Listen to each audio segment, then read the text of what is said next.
They'll smile in your face, but study your weakness. They'll call you bro, sis, family.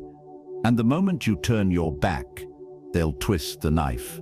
Fake people wear masks so perfect, you won't see the cracks until it's too late. They don't destroy you with weapons. They use words, flattery, promises, empty loyalty. They act like they care, but every move is calculated. They show up when you're useful and vanish when you need them most. The Stoics understood this long before social media made it worse. Epictetus warned, "Avoid false friends, for they are like shadows, always near in the brightest moments, but nowhere to be found in the dark." So if you've ever wondered why some people's kindness feels hollow, this video will open your eyes. Here are things fake people always say, and the truth they hope you never notice. Before we dive in, I want to share something personal.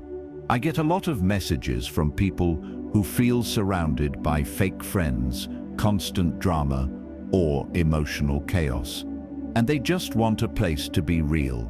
That's why I created a Patreon community, a private space where you can open up, share what you're going through, and get my personal insights.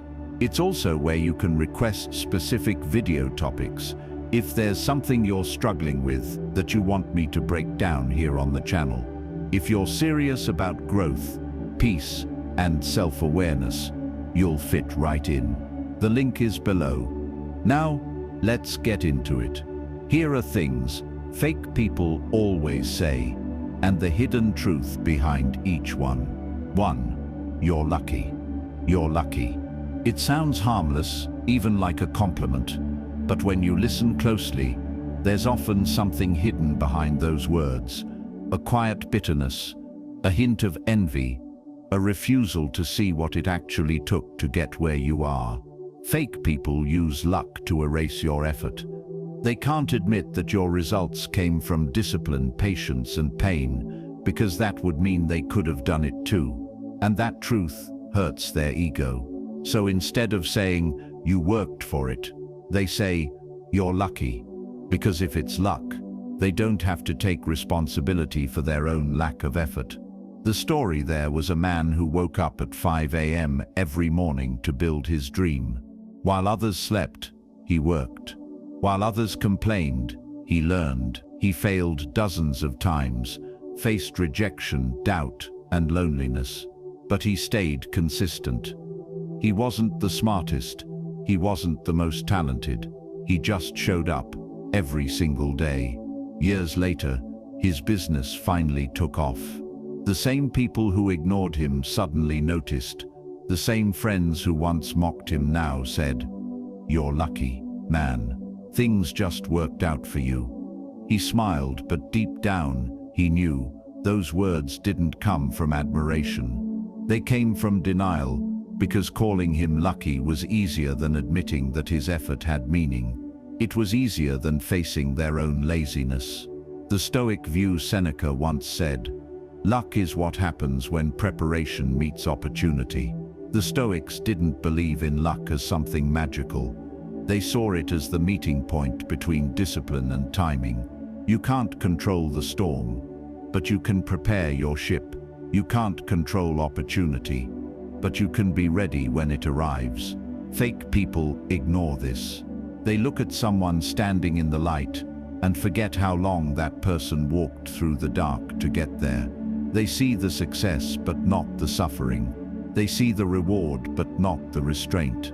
To a Stoic, envy is blindness, a refusal to see the whole picture. That's why they train themselves to focus inward, not outward. Because the moment you start comparing, you lose perspective of your own path, the hidden meaning. When someone says, "You're lucky," what they really mean is, "I'm uncomfortable with your success." It's not admiration, it's emotional distance disguised as flattery. They want to believe that life just handed you everything, because if your success came from effort, that means their excuses lose power. And that's why fake people cling to the myth of luck. Luck is convenient. It lets them stay comfortable. It tells them, it's not that I'm lazy, it's just that I'm not lucky. But a Stoic knows better. The Stoic knows that fortune favors the prepared mind, that every small act of discipline, every morning you choose to rise when no one's watching, tilts the odds in your favor. A lesson in perception. Think of it like this. Two people can look at the same mountain.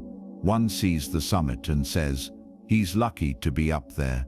The other sees the climb, the sweat, the slips, the scrapes, and says, he earned it. Who's wiser? The second one, because they understand the value of effort and they respect the process. The Stoics would tell you, never envy what you don't understand. If you didn't live their struggle, don't judge their reward. The modern reality today, people mistake visibility for luck.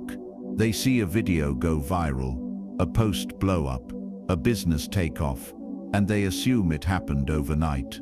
But what they don't see is the years of silence, the countless drafts that went unseen, the failures that nearly broke the person who kept going anyway.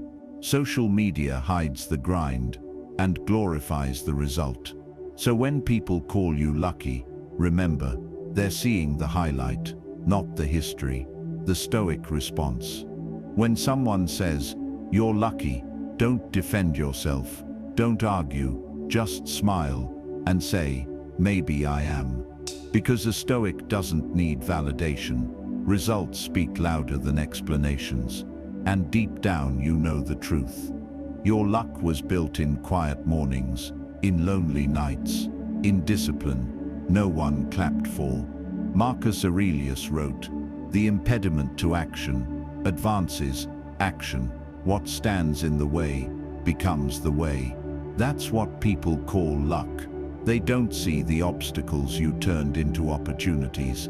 They just see the outcome. The takeaway, never let someone's word lucky make you doubt your effort. Don't shrink to make others comfortable.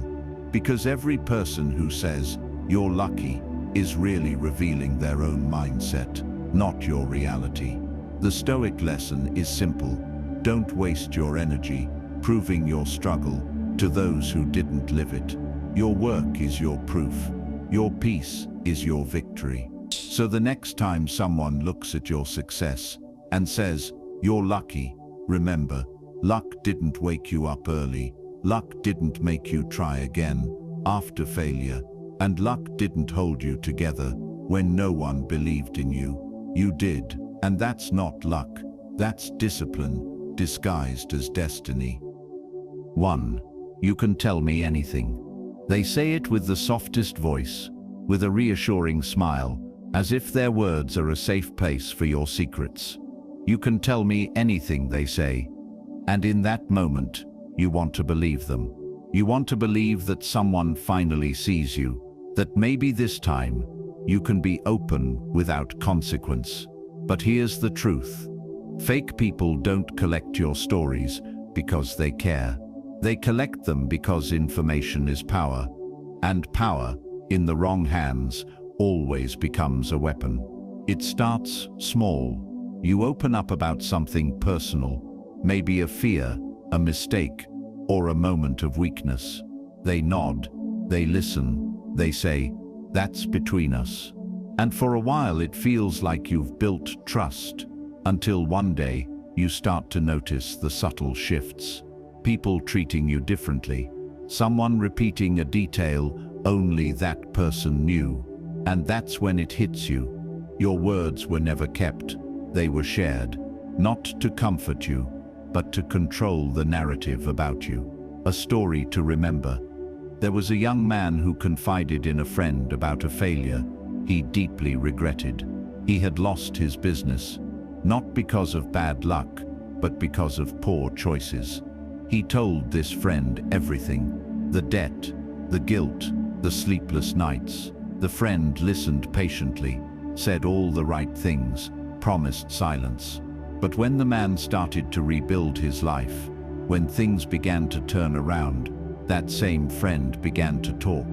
He didn't attack him directly. He didn't tell the full story. He just dropped pieces of it in conversations with others, little fragments of truth, twisted just enough to create doubt. By the time the man found out, his reputation had already taken the hit. He had learned a painful truth. Some people don't gossip because they hate you. They gossip because your story gives them relevance. The Stoic lesson Epictetus once said, "If you wish to keep your secret, do not tell anyone, for you cannot expect another to guard what you yourself cannot keep."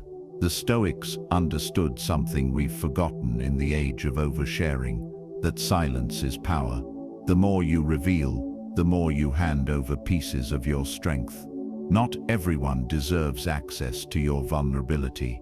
Some people appear kind, simply because they need ammunition for later. And that's what fake people do best. They appear trustworthy, because that's how they earn their leverage. They listen not to understand you, but to map you out. Your fears, your mistakes, your triggers, they store it all quietly, like ammunition, waiting for the right moment to strike. The modern trap today, "you can tell me anything," doesn't just come from friends. It comes from co-workers, classmates, even people online. We live in a time where privacy feels outdated, where everyone is encouraged to open up and be real. But the Stoics would say, be real with yourself, not with everyone. Because not everyone who listens wants to see you grow. Some just want front row seats to your downfall. And the more you speak, the more you give them to work with. A rule for the wise. The Stoics taught us that restraint isn't weakness, it's strength under control. Learn to speak selectively. Learn to let silence do the protecting that words can't. Before you open your heart to someone, ask yourself, has this person proven discretion? Have they kept others' secrets? Or do they talk easily about them? Do they gain power from what they know? Because the same mouth that tells you, "You can tell me anything," might be the same one whispering your secrets tomorrow. The takeaway, if someone truly cares about you, they'll never pressure you to share. They'll make you feel safe without demanding access to your private world. They'll prove loyalty through silence, not speech. Marcus Aurelius said, "The soul becomes dyed with the color of its thoughts." Guard those thoughts carefully. Don't let them be handled by people who only see them as gossip. Learn to be at peace with your own silence, because that's where true strength lives. Real connection doesn't require confession. It requires trust built slowly, through presence, not promises. So when someone tells you, "You can tell me anything," remember, trust is not given through words.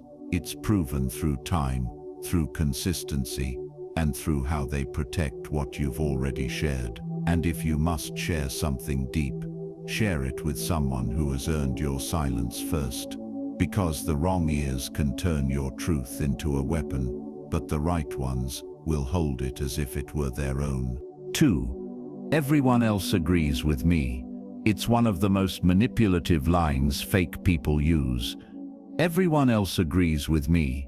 It sounds confident, but it's built on fear, because when someone has truth on their side, they don't need an army of imaginary supporters to back them up. Fake people use this phrase to trap you in doubt. They want you to believe you're alone, that your perception is flawed, that the crowd sees something you don't. It's psychological warfare disguised as conversation, the game of isolation. Here's how it works. They make a claim about you. Maybe they say, "You're acting different lately," or "You've been hard to work with." When you ask who said that, they hide behind a fog of vague phrases. Everyone's been noticing it. People have been talking. I'm just the only one honest enough to tell you.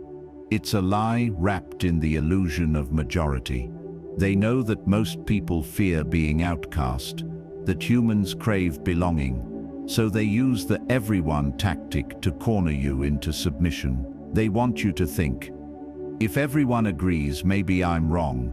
But in truth, everyone usually means no one. It's a word used by the weak to make their opinion sound stronger than it is. A lesson from the Stoics Marcus Aurelius once wrote, "The opinion of 10,000 men is of no value, if none of them know the truth." The Stoics didn't measure truth by numbers. They measured it by virtue. They believed that what's right remains right, even if the world disagrees, and what's wrong remains wrong, even if the crowd applauds. Fake people flip this upside down. They measure truth by popularity. They weaponize social proof, because they know most people would rather blend in than stand alone. But Stoicism trains you for the opposite. It teaches you to be anchored in reason, not approval, to stand firm in silence, even when surrounded by noise. The story: a woman once worked in a small company where her colleague constantly belittled her ideas in meetings.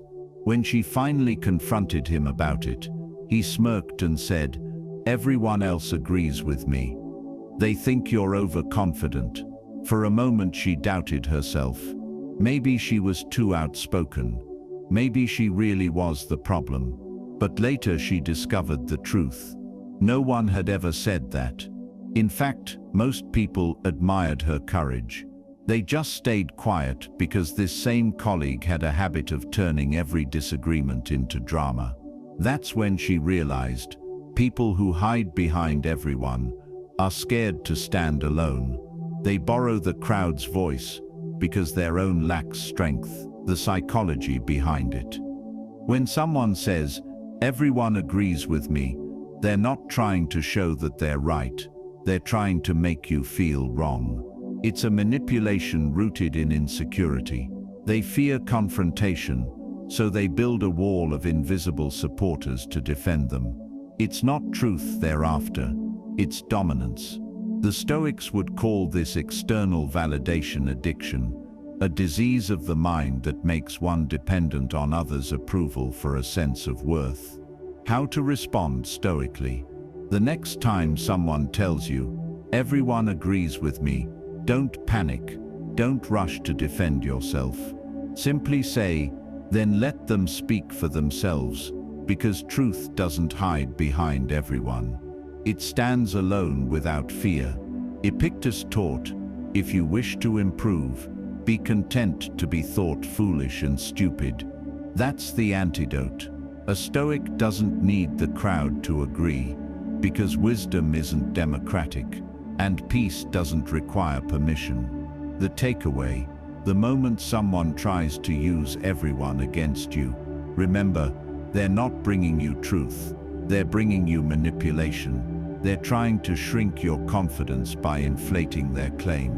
Real people speak for themselves. Fake people speak for imaginary crowds. So when you hear, "Everyone agrees with me," see it for what it really is: a confession of weakness. A desperate attempt to sound powerful when their argument can't stand on its own. The Stoics would remind you, if you know your heart is clean, if your intentions are right, then stand tall, even if you stand alone. Because integrity doesn't echo through the crowd.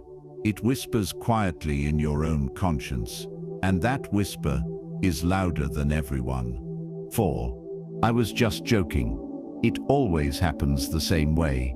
Someone says something cruel, a comment that stings, a joke that cuts too deep.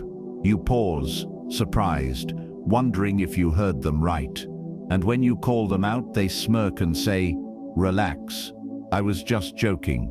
That line, "I was just joking," is the shield of every fake person who wants to hurt you without consequence. It's how they throw stones while pretending to smile. It's how they test how much disrespect you'll tolerate. The hidden purpose, "I was just joking," isn't humor. It's camouflaged cruelty. It's a way to express envy, criticism, or judgment, then escape accountability when you notice it. They'll say something like, "You're so sensitive, you can't take a joke," or "Don't be so serious." But here's what's really happening. They weren't joking. They were probing. They were seeing how much of their true opinion they could hide behind laughter. Seneca once said, "The tongue is the only part of the body that gets sharper with use." Fake people know this. They master the art of sharp words, then disguise them with humor to keep their hands clean. The story. A man once had a friend who constantly made jokes about his career. Every time the man shared his dreams, the friend would laugh and say, "Bro, you really think you can do that?" Everyone around would laugh. The man would smile too, because it felt easier than arguing. But those jokes didn't stop. They grew. Soon it wasn't just jokes. It was doubt, repeated over and over until it started echoing in his own head. He began questioning himself, wondering if maybe his friend was right. Years later, when his success came, that same friend said, "I was just joking all those years, man. You know that." But that's the problem. When someone hides behind "I was just joking," they forget that words can bruise deeper than fists. And when the laughter fades, the scars remain. The Stoic perspective. The Stoics believed that words are a reflection of the soul. Marcus Aurelius said, "The truth of a man is seen in how he speaks when no one can correct him." That's why fake people love humor, because it allows them to speak without accountability. They use laughter to blur the line between insult and intention. But Stoicism teaches us, you are responsible for every word you release. True humor heals. It connects. False humor divides. It disguises hostility as playfulness. The psychology behind it. When someone repeatedly jokes about your insecurities, your appearance, your dreams, your past, they're not teasing, they're conditioning you. They're training you to accept disrespect as normal, to lower your guard, to laugh at your own pain, so they can keep control. It's a subtle form of emotional dominance, because once they realize you'll tolerate jokes, they'll never stop. And when you finally push back, they'll flip the script. You're overreacting. You've changed. You're too sensitive. That's how they protect their ego, by making you question your reality. The Stoic response. A Stoic wouldn't argue or retaliate. They'd observe calmly and say little, because the moment you stop laughing at fake jokes, you take away their power. The Stoic path is about discipline, even with emotions. You don't let mockery pull you into anger, but you don't ignore it either. You recognize disrespect for what it is and remove yourself from it quietly. Epictetus taught, "It is impossible for a man to learn what he thinks he already knows." So when a fake person jokes to test your boundaries, remember, it's not your job to teach them respect. It's your job to enforce it through silence and distance. A life lesson. If someone's humor always leaves you feeling small, it's not humor, it's hostility in disguise. And when people say, "I was just joking," after hurting you, what they really mean is, "I wanted to hurt you without the guilt." You can tell a lot about a person by what they laugh at. If their laughter always comes at someone else's expense, it's not joy, it's cruelty with a smile. The Stoics would remind you, don't take every joke personally, but don't let anyone normalize your disrespect. Silence the noise by knowing your worth. The takeaway: in a world where cruelty hides behind humor, be mindful of who you laugh with. Fake people will test your boundaries in jokes. Real ones will protect your dignity in silence. So the next time someone says, "Relax, I was just joking," look at their eyes, not their smile, because truth doesn't hide behind laughter. And kindness never needs a disclaimer. Walk away from anyone who uses humor as a weapon. A Stoic never explains their boundaries, they embody them.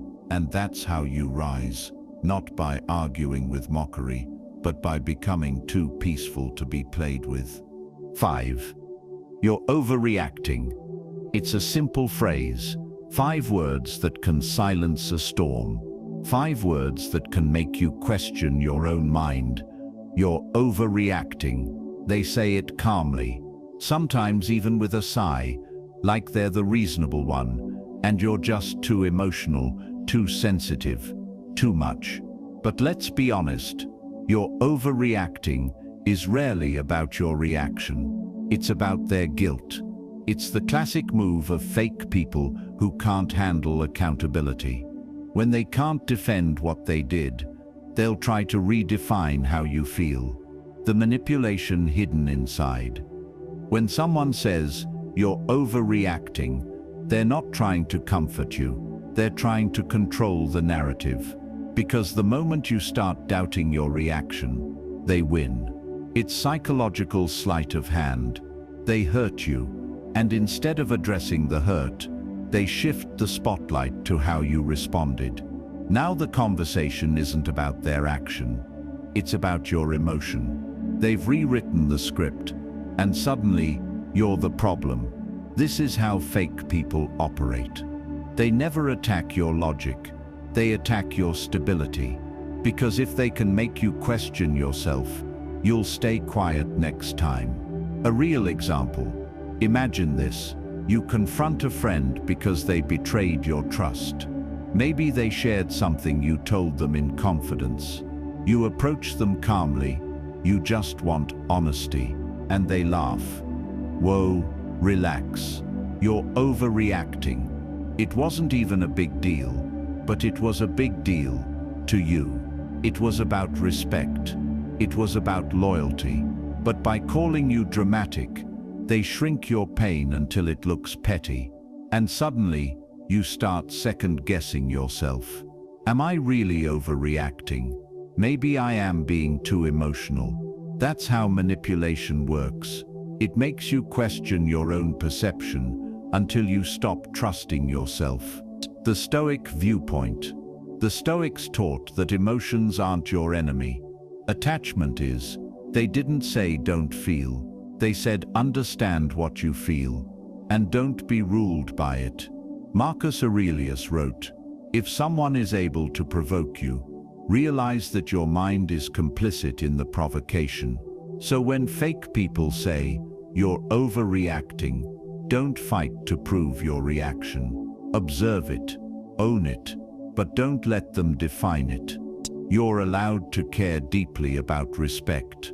You're allowed to be hurt when trust is broken. That's not overreacting. That's being human. But Stoicism reminds you, your power lies in response, not reaction. You don't need to yell. You don't need to explain yourself to someone who's already decided to misunderstand you.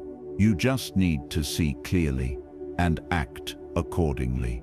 The psychology of gaslighting. You're overreacting is the anthem of the gaslighter.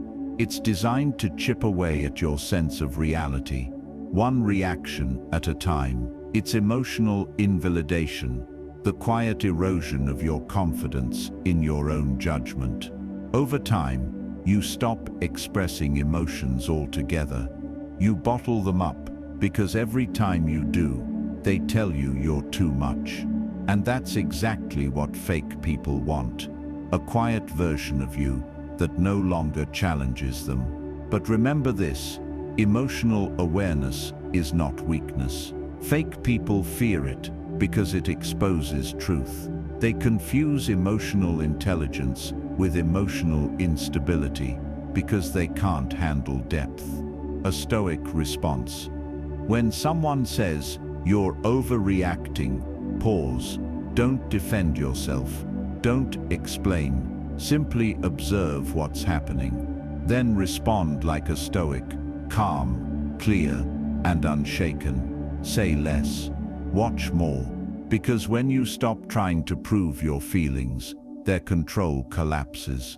Seneca once said, "He who is calm is invincible." That's not about silence. It's about self-mastery. When fake people try to downplay your truth, you don't need to argue. Your peace itself becomes a statement. The life lesson. When someone constantly tells you you're overreacting, what they really mean is, stop holding me accountable. And that's your cue to leave, not to debate, because the right people will never make you feel crazy for feeling.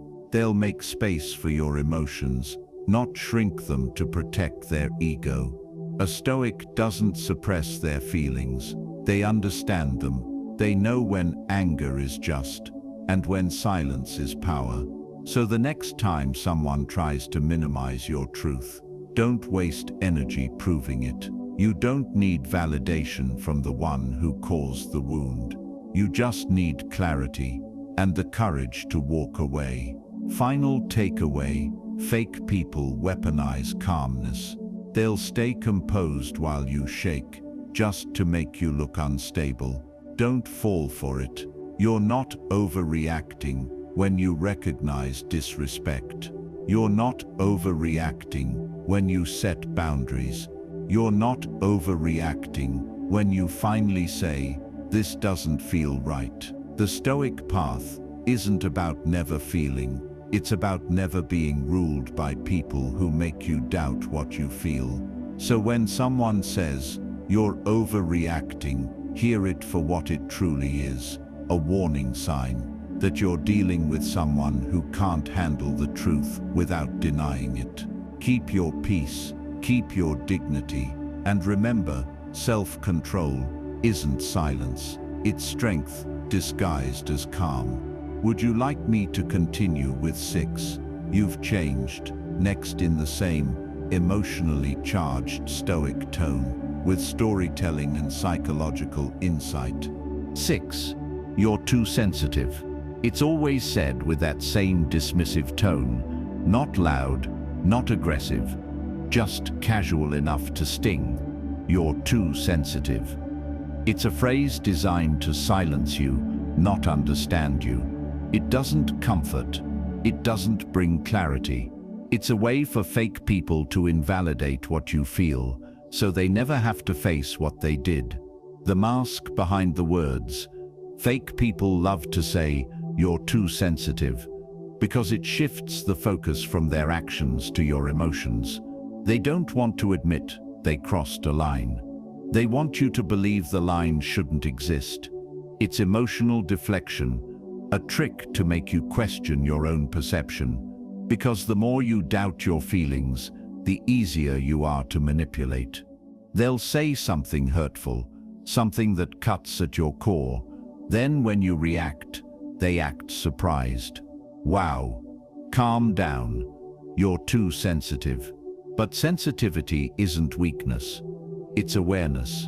It means you feel deeply, notice subtlety, and see through masks that others ignore. And that's exactly what fake people fear, people who can see through them. The real lesson hidden inside. Let's imagine this. You've been working hard, putting your soul into something, and someone close to you mocks it. Maybe they roll their eyes, make a joke, or dismiss your effort with a laugh. You finally speak up, saying it hurts, and they respond, "Wow, you're being too sensitive. I was just joking." At that moment, the focus shifts, not on what they said, but on how you felt. You're suddenly the problem for caring. That's how emotional manipulators operate. They minimize what matters to you, so they never have to take responsibility for how they make you feel. But Stoicism teaches the opposite. It says, don't be ashamed of feeling, because to feel deeply means you are alive, aware, and awake to the world. The Stoic viewpoint Seneca once wrote, "It is not that we have a short time to live, but that we waste much of it. And one of the greatest wastes of life is pretending not to care when you actually do." The Stoics didn't teach suppression. They taught mastery, to feel everything without being enslaved by it.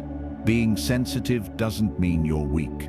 It means you're tuned into reality.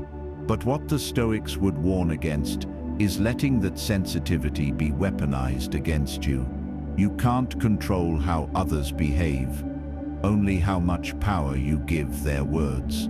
When someone calls you too sensitive, you don't argue, you don't explain, you simply understand. They lack the emotional depth to see what you see. The psychology behind it: people who call others too sensitive are usually uncomfortable with emotional honesty. They see empathy as exposure. They mistake compassion for fragility.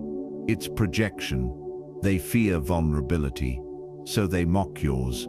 They call you too sensitive because your awareness of emotion reminds them of what they've buried. But here's the truth: the world has enough people who pretend not to feel.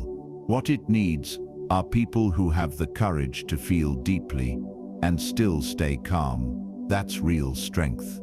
That's Stoic power, a Stoic response. When someone says, "You're too sensitive," pause, let their words hang in the air. Then, instead of defending yourself, simply say, "I'd rather be too sensitive than too careless." You don't have to raise your voice.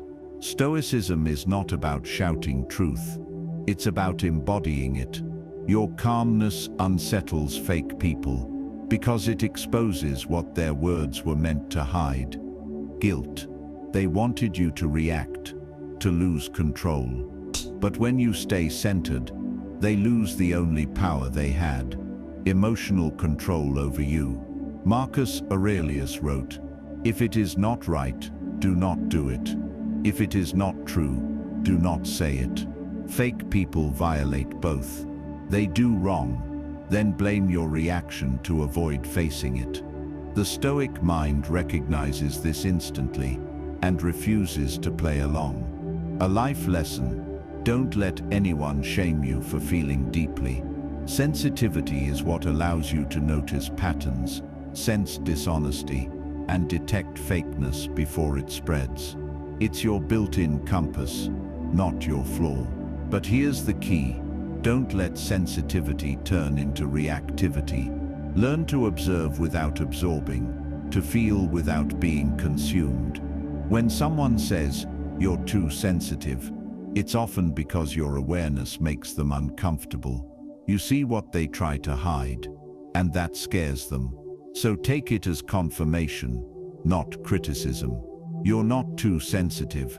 You're just surrounded by people who are too numb. The takeaway: fake people dismiss emotions they don't understand. They call awareness overreacting and empathy weakness. But Stoicism teaches that the highest strength is emotional discipline, to stay kind, present, and wise, even when the world tells you not to care. So the next time someone says, "You're too sensitive," smile quietly, because they've just revealed everything about themselves and nothing about you. You've evolved beyond pretending not to feel. You've learned to master your emotions, not suppress them, and that's something most people will never understand. Be sensitive, be self-controlled, be stoic, not cold, but unshakably calm.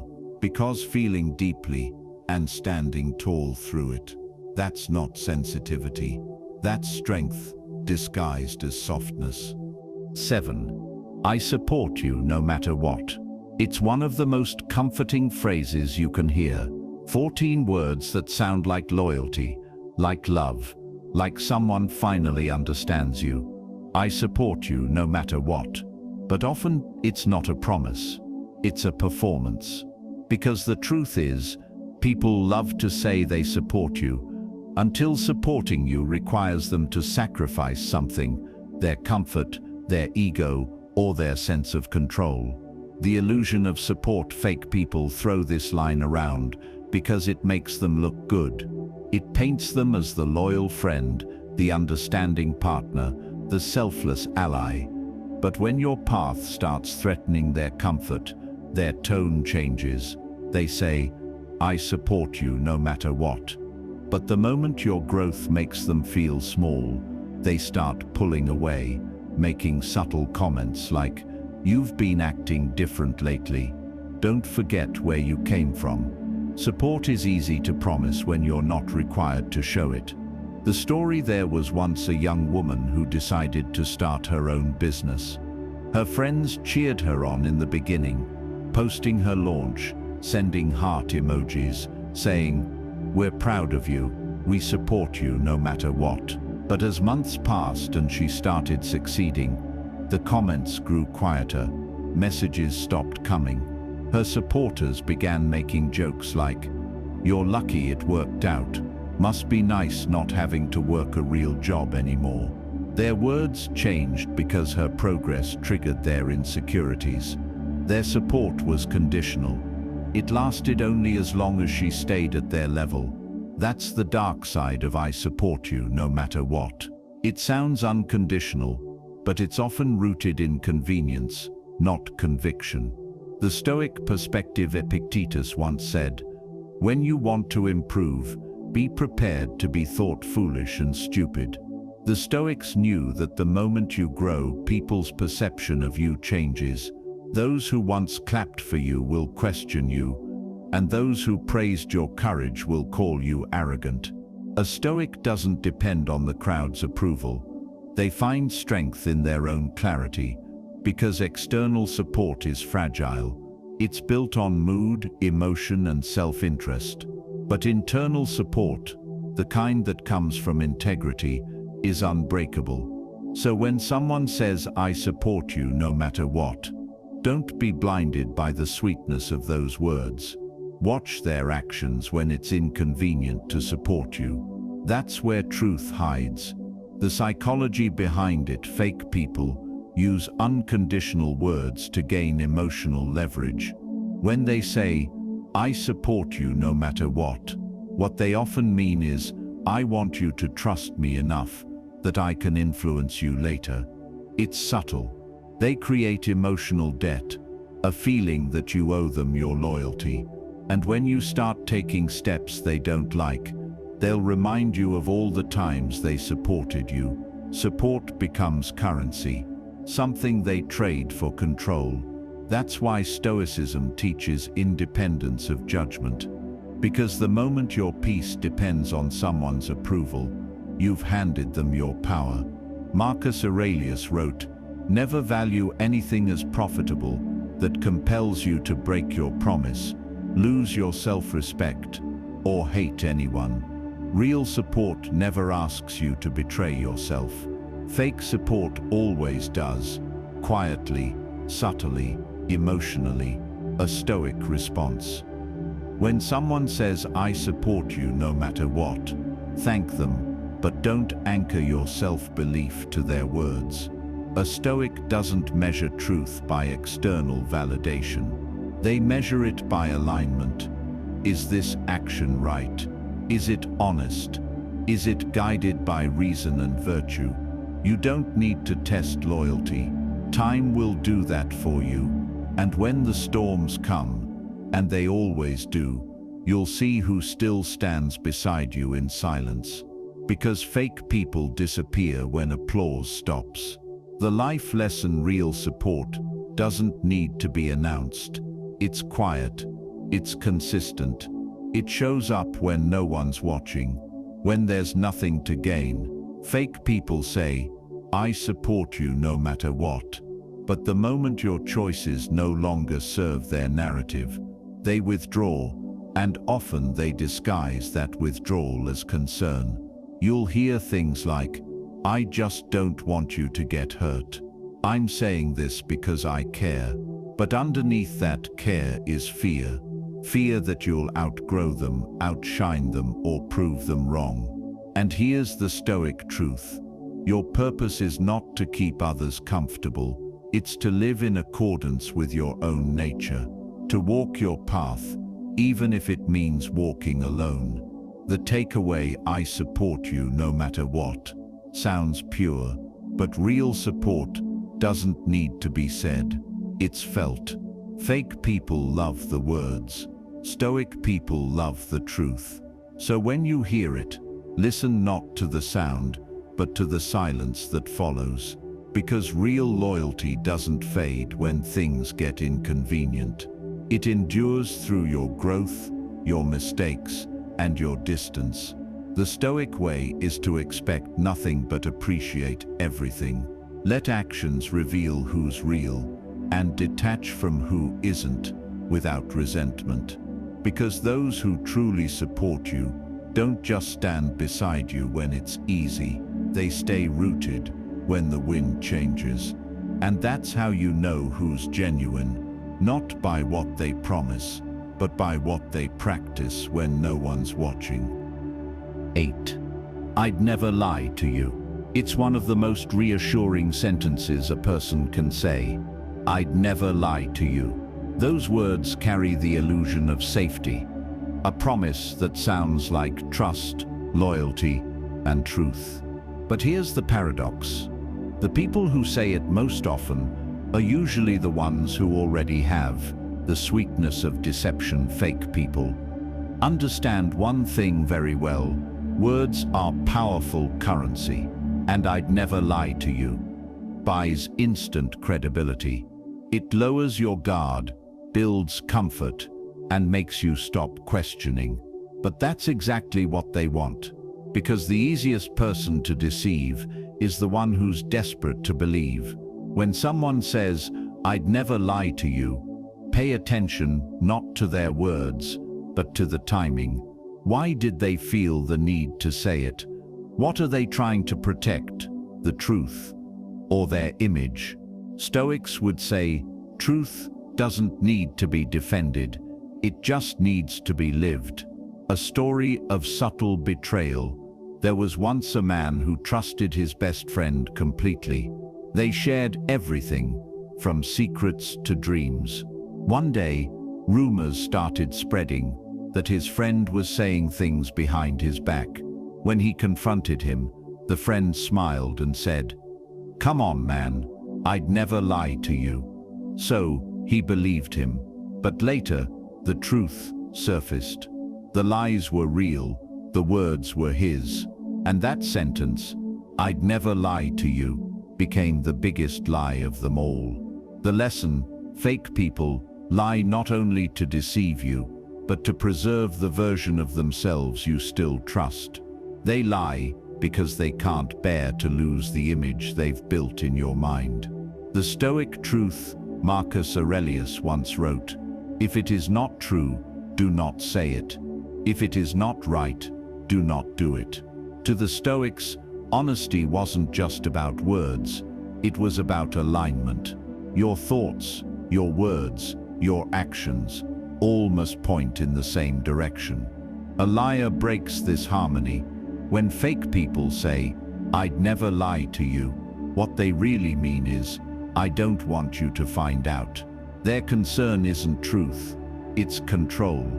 A Stoic knows that words are just noise without integrity behind them. And no matter how convincing the tone, truth always reveals itself.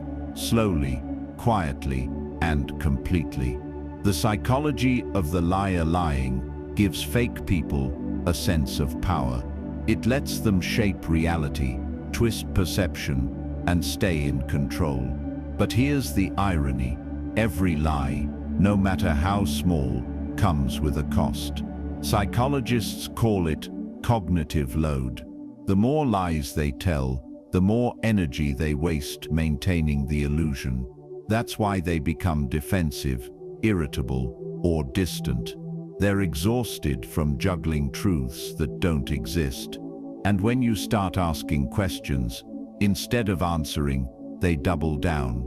"I'd never lie to you," because denial is easier than honesty. But Stoicism teaches the opposite.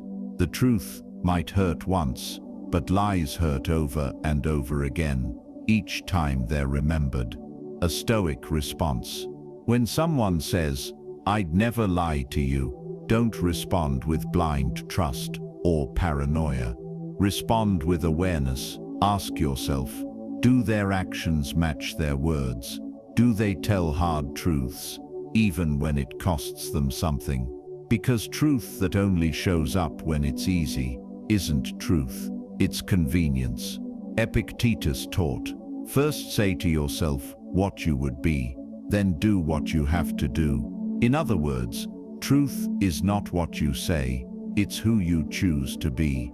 A Stoic doesn't need to say, "I'd never lie to you," because their consistency proves it without words. A life lesson. Fake people crave the comfort of appearing honest. Real ones carry the burden of actually being honest, even when it hurts. The difference is subtle, but life-changing. The fake will say, "I'd never lie to you," as a shield. The real will say nothing at all, because truth doesn't need advertising, it needs discipline. So the next time someone swears they'd never lie to you, remember, honesty doesn't echo in words. It shows up in silence, in integrity, and in the choices that match conviction. The takeaway, in a world full of masks, the Stoic doesn't chase pretty words. They look for alignment between what's said and what's done, because every fake person eventually exposes themselves, not through what they confess, but through what they contradict. So don't be impressed by someone who says, "I'd never lie to you." Be observant of the one who never needs to say it. As the Stoics would remind us, truth has no fear of being questioned, only lies do. In the end, fake people don't expose themselves through actions first. They expose themselves through patterns of words. They speak in promises instead of principles, in charm instead of character. They tell you what you want to hear, because the truth would cost them the image they built. But Stoicism reminds us, you can't control how others speak, only how deeply you let their words enter your soul.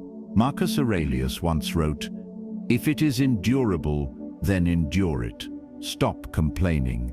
That's the Stoic way, not to harden your heart, but to sharpen your perception. Learn to see words for what they are, not what they're pretending to be. Because when you start observing instead of reacting, you'll notice the truth hidden beneath every sentence. "I was just joking. You're too sensitive. I'd never lie to you. I support you no matter what." Each phrase reveals a test of your awareness, your self-respect, and your peace. The Stoic doesn't respond with anger or revenge. They respond with clarity. They know that silence exposes liars faster than confrontation ever could. So stop expecting real hearts from fake mouths. Stop giving second chances to repeated patterns. And stop mistaking kind words for kind souls. Because peace doesn't come from trusting everyone. It comes from knowing who's worth your trust. In a world full of noise, be the one who listens deeper, feels calmer, and walks away sooner. That's not coldness. That's wisdom. And as the Stoics would say, waste no more time arguing about what a good person should be. Be one.